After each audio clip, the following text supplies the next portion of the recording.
بسم الله الرحمن الرحيم الحمد لله رب العالمين الصلاة والسلام على رسول الله صلى الله عليه وسلم.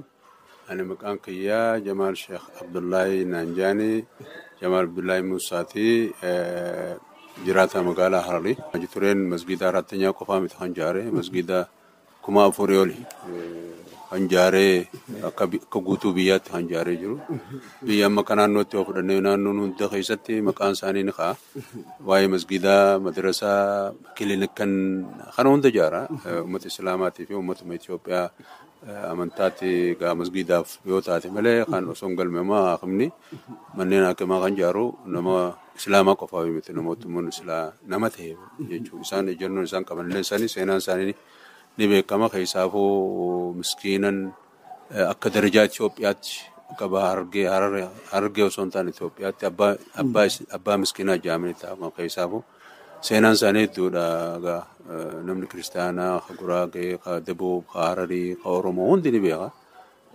مقالة فنفنة خيست أما يروس خيسافو سومنا فا أكغارت من الإسلام إسام برا نياج سني وباسو باتي غوتو كفو سنتاني باتي غوتو akkasii nyaachisanii obaasan gaafa ichi gala deebi'an ammoo noolii qofa osoo hin taane baajjatallee maallaqallee kannaniif akkasitti uummata gaggeessaa turan haaji ture jechuun kana.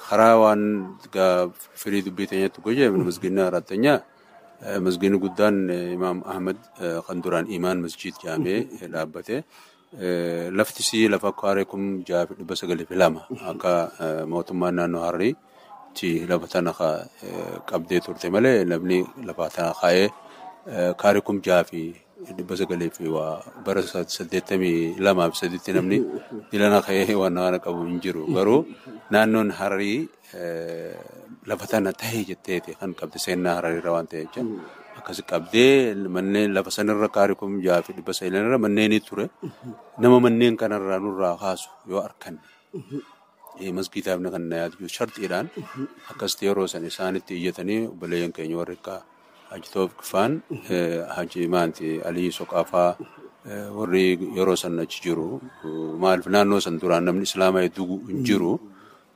أكسرت خاني أكني قافتني أقو قافتم مربان أنا كاسجي بيلام سينه كسرت بيلام سنرت لبسن منين الدور توري منين سنكيسا كيلا جماعة توري كيلا منين فوني خا قبلة توري قبلة متاسي توري من بنا بيتي توري تيلة توري بولس أبيات توري خاني شوفا راخاسيت خاني مسجد سن أشرت الأبودين ده على كل سينان سابر لول أرادور اللي مكانه نجرا كسرتي مسجد سن إلى برا سجل سديت مجارة إلى سجلتمي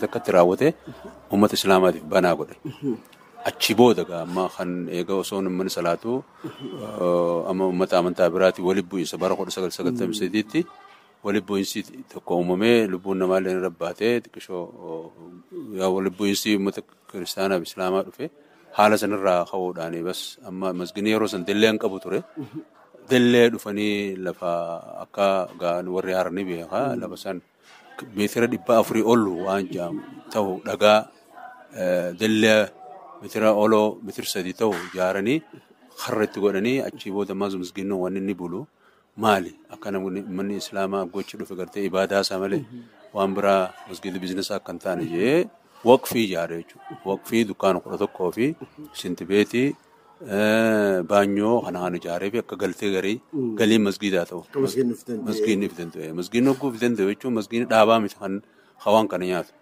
امام اجرا مؤذن اجرا بشان اجرا كونكو تركين اجرا كفتنتو جيس ان غود يروزنتي مدبين كندو تيچو نمو تنبو اسانيتيف سوسو جرا أسرت ميدارة مكارون. غار مي أسرت نتأجم سيتن بلشنسا. عندما تكيغران دفتن ميكا فادسن بلشنسا مسجد سني. بلشنسا أني أكشريات تانغان كابو.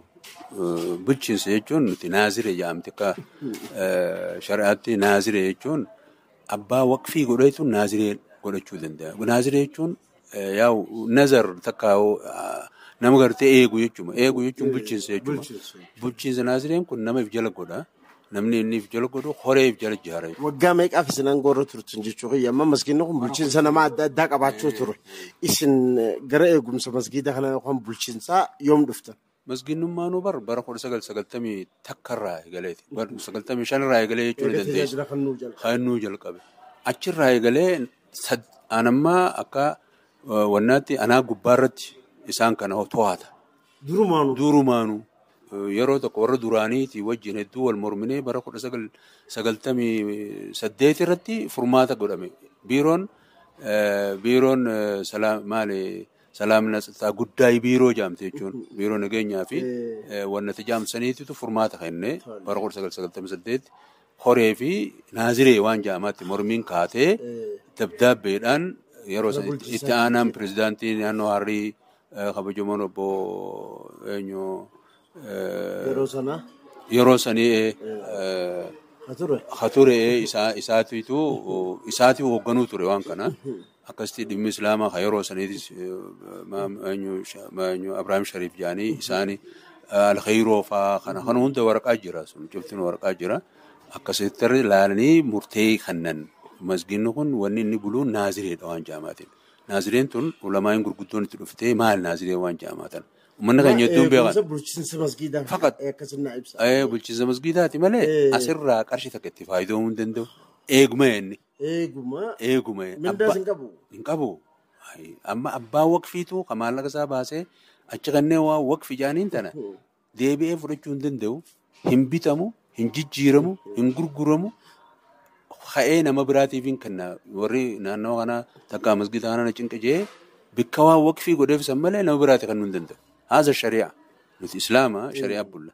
Haala sanarratti ka'anii yeroo san keessatti murtii kennanii dabdabbee jira. Achirraa eegalleeti bakka tartiibaan itti aanee isaan warra duraanii warra yaa'ii wal goone sanitti aanee Abubakar Rashiid yaa'anii isaa itti aanee inni amata 5 bulchee yeroo san keessatti nuti dimtsaachinis samma tajaajilsanitti bakka nuti dirqama waa islaamaatti wanni dubbannu obboleen keenya Abubakar Ahmad Faan isaan hoogganaman isaan asii agar-aqaf nuti agar-aqaf shibbirtoonni budduun jaayiti yeroo san gabroombataan nu hidhe. Horee dhamarraa ana Jitoobiqii Iliyaasii hedduugaa horee yeroo san jirtu waliin horee hidhamee yeroo sani bara 2006tti namni maantana silaa girgirii nu kaayoo kuni filame jechuudha. Bara 2006 ilaa bara 2011 isaa bulche. Achirraa immoo bara 2000 masgiinni badee lafti isaatis baddee shintibeetiin yaatee masgiid seentee sababa sanitti yeroo san sheenee guddaa. Amma gaarii hangaafin kiyya isin meeqa faara turtan bulchiinsa akka amma godhameetti amma eegumsa wakiilina bakka boomsaa ni qabdanniin beekaa. Amma bulchiinsa jaamu kanaan filamu bulchiinsa meeqaffa gaafin kiyya. Hatti aanu eega gara bulchiinsa kanaa dhuftan maal hojjettan masgiida saniif? Ani meeqaffaa kan jedhamu lakkooyis namoota filame lakkaa'ee malee amma kan yaa'ii waliin gooneen ka duraa bara 19 ilaa bara 10 bulche 19 irraa ilaa bara 2000 takka lakki masgiida bu'uurarraa kaasee jaaree bulchiinsarran turre. Masgiida ismaa bulchaa bara. Amma bulchiinsoota akkasii meeqaffaa isin? San duraan beeku bara. Abubakar jira. Ahmad. Siibinti jedhama amma Ahmad Abdullaahi. Inni amata 10 bulche 11. Abubakar fille. Abubakar fille amata bara 2002 irraa ilaa bara 2005 jaabulche. Achiidhaa fi kunis biyyaa beechiyyaan. Eegasi Ramadaanii filame. Ramadaan nuti hidha jirra gaafas shaadan faadhaa fi kanaa waliin ta'aniiti akka bulchiinsaatti filan nuti amma yeroo sanan quban qabu. Jara kan ammoo quban qabu. Akkasirratti ilaa bara 2011 irratti yaa'ii kaasan na yaaman jechuun akka manaazireetti niin beekaa na yaaman uggoo na yaaman wanni kun bade amaanaadha yaadi juun shaadamillee nakkaan taa'e jechuudha. Jijjiiramni keenyaa sun dhufnaan jijjiirama kanarratti bu'aa. Amma isin Ramadaanitti aantanii bakka buutanii bulchiinsitaan gaariidha. Mee eegee isin gara aangoo dhuftan masgiida sanii maal hojjettan? Masgiida kana dirqamaan wani hojjedhuuf ani hojiidhaan nama biizinaasaa tokko dalagaa dhiiseetiin dhaloota itti aanuuf maal ta'uu qabu waan jijjiirama keenya kan dhufa kanaa waliin akkam ta'uu qaba. Jijjiiramni nu dhufe kuni takka ani dhugaa himuudhaaf nama siyaasaatii miti. Siyaasaa keessa illee jiru kaadireesii miti. Mootummaa tana dantaateenyaaf kan deeggaruuti. Keessaafu nuti akka sabaatti saba sablummoota if keessa fuunee yaadachuu irratti immoo ulamaa waliin taane hedduu harkanaas tasgabbeessu turre akka naannoo Harreettis akka Harargeettis akka Bahargeettis sun seenaa uummanni siyaasaa nu beekan. Dirqama mootummaan tun lafa nuu qabachuu qabdi. Siyaasaan tun akka gaariitti deemuu qabdi yaadachuun. Amantaalee waan gartee tokkummaa fi walqixxummaa nu ajaju jecha haala sanarratti hin gattaa'e jechuudha. Dalagaa dhiisee gattaa'e dura namni teessoodha tolfatee jechuuniin waa hedduu karoorfadhee ture obboleen kiyyaa wajjin illee na kaan obboleen kiyyaa na jalaabanii miila baqar waaree ta'an malee haala sanarratti bakka masgiinni galiin qabu ture. Galiin inni qabu dukkaanni 11 kan jennes bara 2002tti karaa Direedawaa san dukkaana hedduun ijaaree yeroo san akka kolonnan namni ijaaree Ramadaanii maallaqa masgiidaarraa kan fuudhee ijaaran yeroo san nama fu'aat. Masgiida harree dabaltanii dukkaannan harree dabaltanii. Dukkaannan san hedduu gaama sadii namni gaana harrani beeka. Qafoo ture yeroo san namni itti as deemee namni maallaqa kan nun jiru. Ka'eetiin ani nama bizinesaa tokko. Akkaataa bizinesaa alhamdulillah waan hin beeku jecha ka'eetti seeni tiyyumaaf gunti seen namni itti as yaa'ee jechuun nuu kennaa ogguu as yaa'ee akkasitti aan namarraa maallaqa 100 guuree jechuudha. Qulfii. Amma dukkaannan sun wanni ta'uu qabu namuu fedhi qaba. Ixaadhaan bahuu qaba waan jaamaatiif. Anni waliin ichi taa'eef takka gandummaa fi miti, takka naanna'ummaa fi miti, takka sabummaa fi miti. Uummata Islaamaatiif namni Islaamaa walqixxatti argachuu qaba yaadu jooniin. Haasee ogguun fixe booda finishingii hundi ogguun fixe booda ixaa goone jechuudha. Dukkaanni ixaan akkas ta'ee toora gubbaarraa kaasee ilaa toora karaa gartee kurbii ichi deebisarraa kaasee naannawa masgiidaa ilaa karra dhalaan seentuun sanitti dukkaana 9 ijaare jechuudha guddaa. Grand Plus waan gubbaarraa malee jechuudha. Jala kan akkasitti ijaaree hakuma 12 kireeffamu jira, hakuma 10 kireeffamu jira, hakuma 6 kireeffamu jira akkasitti san ijaaree. Har'a duratti immoo tokko farmaasii guddaa obboleesseenya Jamaal Shittoo jedhanii isaafillee akkachitti ijaarree. Kun isin gara bulchiinsaa eega dhuftan booda malee waa takka hin jiru masgiina waa takka hin qabu. Achi gaddeemnee dillee gaasaniis bulukeetaa fi akkaataa sila ammayyaawaadha. Namni kun ibaadaa gubbatti ibaadaatti godhu waan xaaraa takkatti godhu qaba waan jaamaatti.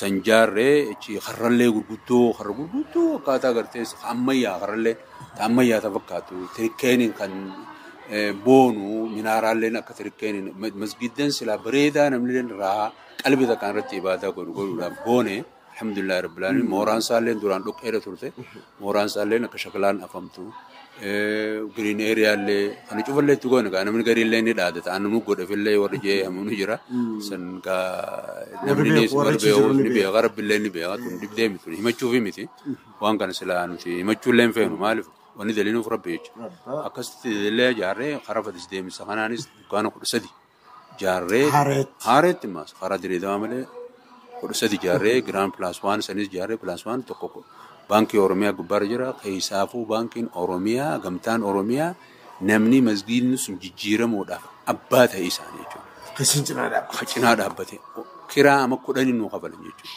Toora miliyoona 9 fi 100 toora miliyoona 10 ittiin dhiyaate jechuudha. Sun isin fayyada. Sani malee taajaan baafte malee nama nurra dhiisee deema. San ijaarree mooraan isaa akka sanitti masgiida akkasitti hojjine. Mee asirratti dhugaadhaan illee qaamaan harkeetiin jira bulchiinsa keessan booda jijjiiramni guddaan bakka sanii dhufee jira. Naannoo masgiidaa sunis jijjiirama guddaa argeetiin jira. Amma gaafiin guddaan irra keessummaa itti sun godhe maaltu jeequmsa fiti? Aangoorraa bu'in tuni dhimma kun akkamitti dhufuu danda'e? Akka hojiitti hojjettan argan illee qaama fayyaarraa qaama hunda danda'a. Bu'in maaltu fiti? Bu'in bu'uumii bar ni fakkaayisan laal amantaa fi siyaasan addaatti. Uummanni aanyoon hedduu bakka sana hedduu mootummaan fuulleeffattee waan kanaan nu faana bu'uun dirqama. Nagaya naannawaatiif, nagaya uummata Islaamaatii fi sabaa sablammootaatiif keessaafuu magaalaan Harar, magaalaa nageenyaa, magaalaa tokkummaa, magaalaa sabaa sablammootaati. Magaalaa namni tokko qoftiin takkaa'u sabni tokko qoftiin keessatti jiraachuu jiru miti. Itoophiyaatti qo'achuun ni danda'ama. Namootaan jeequmsa kana kaase Habu imbu fakkeessa kun akka gaarii qoratamu qaba. Imaamotii irraa eegalame. Jamaal Sheekhaa ammaa asirraa dubbatamu irraa eegalame. Eessaa dhufee akkamitti dhufee maaliif dhufee biyyarraa akkamitti dhufee qoratamu qaba. Harar itti galle malee. Jiraatuma naannootu hin jiru. Naannootii miti. Hafagoo irraa dhufee jiramu.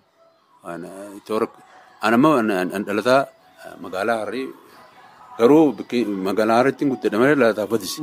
Fadisi irraa akkamitti galee Jamaal qorachuun dirqama mootummaan amma keessaa mootummaan ta'e. Maaliif mirga isaatii Fadisi irraa Harrii galu? Jeequmsi guddaan kun bar hawaasa dila kana magaalaa Harqoo osoo hin taane nama keessaafoo nama amantaa tana hordofu hundaa jeeqamee bar. Hatta Jamaal Fadisi irraa Harrii galuun mirga akkamitti galeen qoratamu dirqama. Namni tokko akkanuma jeequmsa uumee bar. Jeequmsi isaa qoratamuu mala. Maaf galeen kiyya kaame? Maal galeen danda'u sun Itoophiyaadhaan ka'ee Tigraayitti galuun hin danda'a. Baardaar galuun hin danda'a. Sanii miti akkamitti galee. Namni rabshaa takka uume. Diin fakkeeffatee amantaa fakkeeffatee rabshaa uume. Yoon uume qoratamuu qaba. Dirqama malee. Waan kana yoon taane katti aanuuf dhalootaan nu booda jiraa mara. Dhaloonni kun barnu taarra amantaa fakkeeffannee lallabu jiraa mara. Amantaadhamoo maali waan jaamaa yoon qoranne booda gaafa wanni biraa uumamtee qorachuun hin taatu jechuudha. Saniifuu hoggoon gaafii ta'ee deebi'u nuti islaama akka islaamaatti wanni bulluun shari'aadha.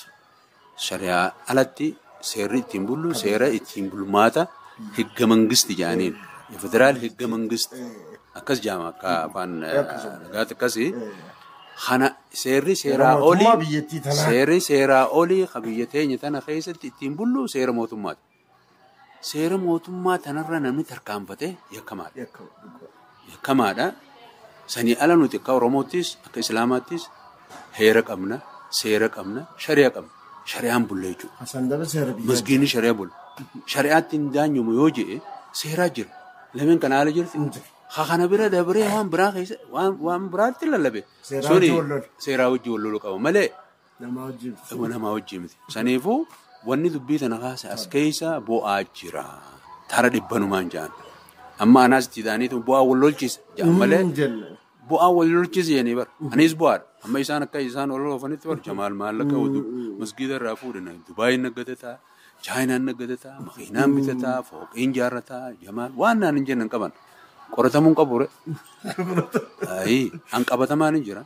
Lafa masgiidaa zarafame yeeta karaa akkaraa warra karaa kireeffatu jira. Bu'aa silaa godhamsan cufaa jira. Waan sanii goosa. Oromoon akka jettu bishaan maaltu goosaa jennaan waan keessa jiru jedhu. Saniifuu nuti akka shari'aattis gaafanne ulamaa mikirbeetiin federaalaatis waraqaa nu kennitee jirti. Naazireen ni shaaramu moo hin shaaramu waan jamaa deebisaan kan namtee. Isatti deebine. Ka'umsi waan kana maali? Bu'uu tana. Ka'umsisi maaliif eegalamte? Eega ati gara bulchiinsaa dhuftee hangam turtee jalqabamte wanni sun? Eegaan bulchiinsatti dhufe guyyaan filatamarraa eegalamee dubbumaa jira. Maaliif Shee Adam Tuulaa jira rahimahullah. Tara dubbiin kaati shee numa dhaama. Tara dubbiin kaati ni dhaamsa. Amata shanan kana guyyaan isin hin kahin hin jirtu jechuudha. Bu'aa wajji waa wal qabate. Namootaan duraan bara 1995 dubbii muramte san nama kakaasu jira. Namichaan kun nun dhiisuu amma suduudhaan dhufee gatteenyaan dubbii idaawaan dalaganii beekaa wayin quba qabaare lafa zarafamtee jiran sin jedhu. Lafa kaartaa itti baafatanii jira. Lafa masgiidaa kaarii kum jaabibba sagalirraa muratan. Kunis maallaqa itti fudhate. Waan olola warratti ofnuu miti waan dhugaa jiru. Dabdaabbee jira. Jara saniitiitu nama kakaasa jechuudha. Ogguu nama kakaasu an maali ta'e amma gaa jijjiiramni dhufee dhimmi islaamaatis ogguu jijjiiramni kun dhufe waliinuu jijjiiramne jammaa kaan firraa yaafnee tokkummaa uummata islaamaa oofuudhaaf majlisni Dr. Abbaa Ganyaa Ibrahim Hajji Tufaatiin durfamu tuun lafa gattaa'e. San keessatti akka naannoo Harriitti barreessaa ture jechuudha. Barreessaa ogguun tureen achi keessa korraapshiin gurguddoon jirtu jechuudha. Achii wal qabatte madubbiin sun. Achiinis wal qabatte. Achirraa utaaltee warra lafa masgiidaa zarafee wal qabatte. Achi keessaa warra halloo badhaadhinaa uffatee jira ammaas. Waan naannummaaf gantummaan qabame sun tichaan. Tanaatu dubbii oowwise malee biyya mootummaan jirtutti biyya seerri jirutti baatii takka guyyaa tokko guyyaa torbaan tokko biraan kuttuu namni dhugatti shari'aatti bulu. egaa sharatti bulle yoo jennu seeratti heera bulle yoo jennu hayyuu qabna hin kuttuu bar kan nu cuftu wanni didaniif maali inni kun nurraa ka'uu qabaa maqaa ummataatiin. Maaf dhufe kun? Bu'aa bar lafaan sin jee bar korraapshinii majlisa keessa jirtu jira tuntan itti caanuu sin jee bar inni kakalloo uffatee jiraan sin jee bar madarasaa jira ammaas madarasaa bilaalee jira. Mee asirratti haareetti kanatti dhukkubni bakka sanii meeq akka Jamaal kana dura Sheekh Jamaal Haaji Ayyaashiin dhukkubni bakka sanii 5 jedhanii dinaan mee akka Jamaal Sheekhaatti dhukkubni bakka sanii maali? Dhukkubni bakka sanii takka lama jaamee lafa naaqa. Dhukkubni bakka sanii tokkum dhukkubni bakka sanii bu'a faqat bu'aa tana bal'ata malee bu'a sanii ala waa takka hin jiru. An akka nama wannaatti Islaam akka Jamaal Haaji ibsatti bu'aadhaa gosummaadhaa aqiidaadhaa akkana jawaashin himee bara dhara an akka sabaas akka waan akkasitti ni fidatan naannoollee ni fidata an akka naannootti gandummaa waan jaamaa takkaa jira gandummattis ani dhalataa fadisi nama Hararii guddate takkaa afaan kiyyarraa bahee kun ganda kana kun akkas hin jenne maaliif nabiin shari'aan na daangeessa malee shari'aan waan na daangeessu. Dingeessi hin ayyamu. Isaanumaa je anaan fadisoon boo kan nu gootee jaan oguu fadisoo jaan wanni ona fadis keessa jira masgiinni sun. Akkamitti naannoo Harariitti. Ona jechuun amma bakka san amma namni dura itti oguu baadiyyaa dhufan itti ol seenan ta duraa eenyu fadisii bar. Garuu Jamaal Sheekhaa amma akkanuma jechuun kun gandummaa miti. Ona fadis keessaa jinaan jette kun gandummaa miti kunummaan. Miti wanni niin siin juuf amma bakka san qobsomti mannaariyaan fadis guutuun achi wanni funyaan fadis jechuudha eriyaa'oo oofiga akkatti eriyaa haara ammarree isaa irra guddaan onni sun maal jama karaa fadis jaama harummaan oguu wanni jettu amma yoo maappii seentee laalte ma eriyaa'oo rood jaabar fadis gaafa fadis jaama beekadhu gaafa fadis irra jira jechuudha naannoo Hararii ta'eeti gaafa fadis irra jira nama fadisiitiitu achi irra jira. Irreetummaati amma namni oguu magaalaa xiqqoo irraa galu bar magaalaa gurguddootti oguu galu bakka duraa kana bakka dura magaalaan seenu galaa bar amma namni naannawa san jiru irra guddaa warra eriyaa'oo ereer hammarree isaa dabinee fadis miidhagaa uummata kana achirra gala uummata kana keessatti oguu fadisoo jette deebisaan ta'e maal taate. Uummata kana hundaa wal lolta jechuudha isaanii kaasa akkamittiin kaasa ammaas deebi'anii oguu isaan akkana jaan jammu kanaatiitu. Warra maarree jaa jechuudha. Tuni qaaniidha. Sableen nuti. An akka nama Oromoo tokkotti ani Oromoodha. Nama Franqallooti. Irraa durallee waa intermeeqaan dubbadhe.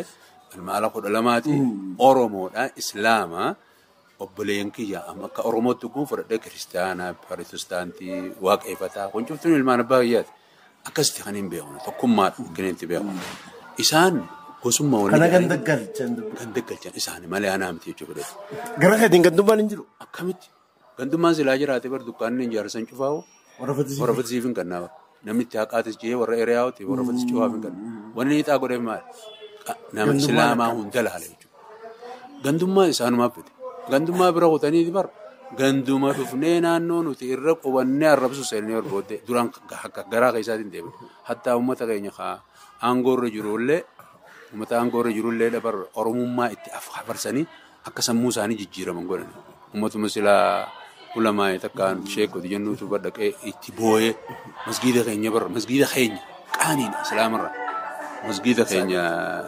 Masgiida keenya hunoo fuudhaniiti adaree nurraa kannanii akka harkisan. Haasoon ja'amne dhuga miidiyaa irratti argaa turre amma gaa akkuma rafeette biitti seera qabdi akka Islaamaattis diiniin bultanii akka bakka saniitti waan gana jeequmsa uumame kana karaa seeraa karaa manguddoo karaa diinitti wanni goota maaltu jira. Hedduu sana bara manguddoon goone manguddoonis dadhabdee firaa deebistee maayyii bakka dirqama olaantummaan seeraa kabajamu qabdiidhaan mana murtii wal geessine isaanin na kasasee anis niin kasasee osoo deemtuu akka seera gartee jaarmiyaa manneen murtii akka naannoo Harariitti jaamee keewwata 154 bara 2013 irratti labsiidhaan kennametti waan amantaa keessaa waqfiin wanni ilaalamu shari'aa murtiiti. Jaamee akkasitti mana seeraarraa dhiibnee mana shari'aa murtiitti deemee sanarra deemaa ture. Osoo deemuu namoo gaawaan qabdan fidadha. Isaan maali uummatatti hirkatanii masgiida uummataa ijaara haa uummataati. Laala amma uummatatti hirkatanii bakka as keessa wayii awwaala. Uummanni haaji tureenis uummataaf ijaara malee. Murtiin amma maayirratti manni murtiin isin eegalle maali? Murtees naaziree murtee. Naaziree jechuun ka eegu kana. Haa inni jirus kana jechuudhaan. Hogguu karaa murtii ta'ee. Gaariidha. Sanbooda amma ati shaaramtee kabiraatti filame hajuu ibsanii jiran. Kana ni qeebaltamuun qeebala. Dara. Kuni seeraasii miti shari'aallee miti. Dara kun. Mee. Amma bulchiinsi masgiida masjidul imam Jamal Sheekhaati. Parsantaa dhibbarraa dhibbatti. Biyyi seera qabdi.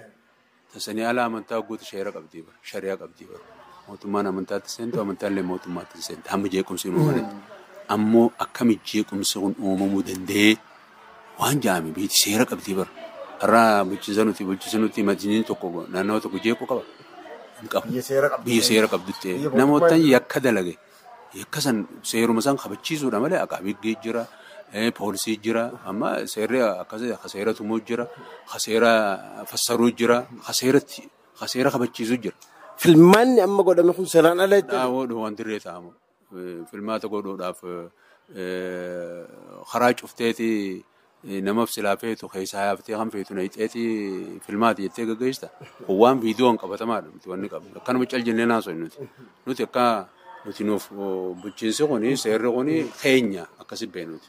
Namoota gurguddaa wanti xiqqoo tanaa miti gaafa wayyaa fi uummanni baabilee obboleen keenya wal lolan sanuu keessa yaaniiti rasaasa keessa yaaniiti uummata walitti araarsine. Manguddummaan nagaa buusaa deemnee argee akkasi turre san. Masgiinni xiqqaan nuti ni qaanfanna akka nama manguddoota akkatti dubbiin tun oowwitee akkatti bakka guddaa ga'e tun nu qaanfachiisa. Akkasumaanuu deebitee seera fakkeessuun hedduun qaanfachiiftaan.